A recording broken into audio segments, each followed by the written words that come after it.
that's what I've been waiting for. That's what it's all about. Woo! This video will contain spoilers. Hey yo, Eric Wallace actually cooked this time. Psych! Nah, but in all seriousness, The Flash's Season 9 premiere was refreshing and was a little bit of a return to form, so that critic was in line. And of course, it wasn't without its flaws, and there are parts that I think could have been improved and done better, but ultimately I enjoyed this more than the Season 7 and 8 premiere, and I'll probably put it as the same as the Season 6 premiere. One thing I really enjoyed was the cinematography of the episode and the aspect ratio change as well. I hope it's there for the rest of the season. It just made a lot of the shots look and feel more cinematic, especially that fireplace shot with Barry burning the map book. And I don't know if the camera quality gear was upgraded, but if it was, because that's how it felt, then props to the writers and directors, I guess. And this episode basically follows the West Allen couple 1 week after the season 8 finale.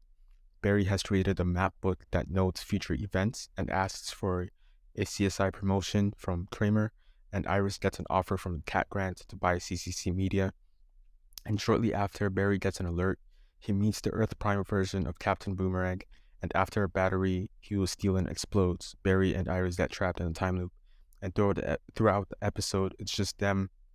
It's initially them trying to figure out a way out of the time loop, and it shows the constant back and forth between Barry and Iris, talking about how they want to live the rest of their lives. This episode just talks mainly about free will and, determinism, I'm pretty sure.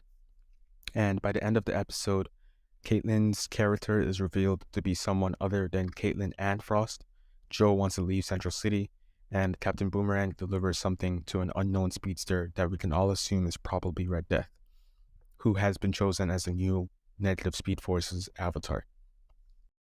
What I also really did enjoy was just seeing Barry as a hero kind of acting one-on-one without the need of his team.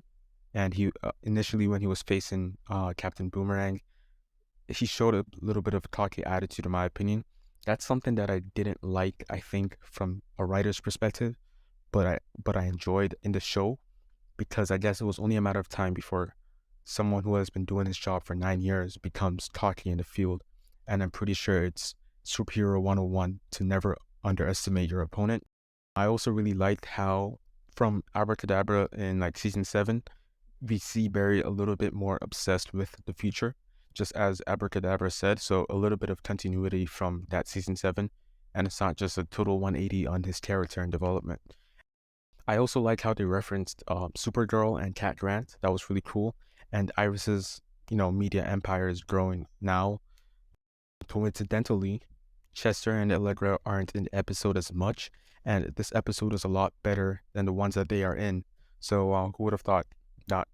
Not me. Now, of course, like the flaws that I was talking about initially, there's also like Joe and Cecile's daughter, who was never on the show whatsoever, and it seems like Cecile is not going to want to leave Central City while Joe wants to leave.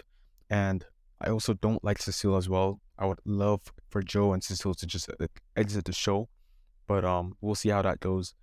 And one thing I would like to say was that last scene where they revealed the mysterious speedster was like kind of goofy in my opinion. So like, let me try to paint you a picture if you haven't watched it. Basically, towards the end of the episode, Captain Boomerang delivers a device to this mysterious speedster, right? He goes into like a warehouse and he delivers the device in return for boomerangs, I'm pretty sure.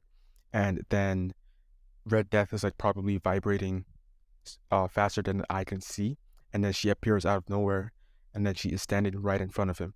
And then after, Captain Boomerang is like, what are we gonna do next? And Red Death is like, not what, who.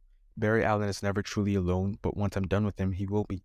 And then she turns around 180 degrees, runs towards like a shipping container, runs up the shipping container, turns around and jumps off the shipping container, and then shoots electricity towards the screen, which is us, because we are at the point of view of Captain Boomerang, who was standing right in front of her. And I just thought it was really goofy. One, she could have ran right in front of Captain Boomerang, and two, I don't really like those endings where towards the end of the episode, someone does something, and then in the next episode, when they pick up from that last scene, it's entirely different. But yeah, that's it. Overall, I think it was a pretty good episode. It was a little bit of a return to form, and I would rate it like a 7 out of 10. I don't think it's that great of an episode, and I'm a little bit skeptical about how they're going to go from here.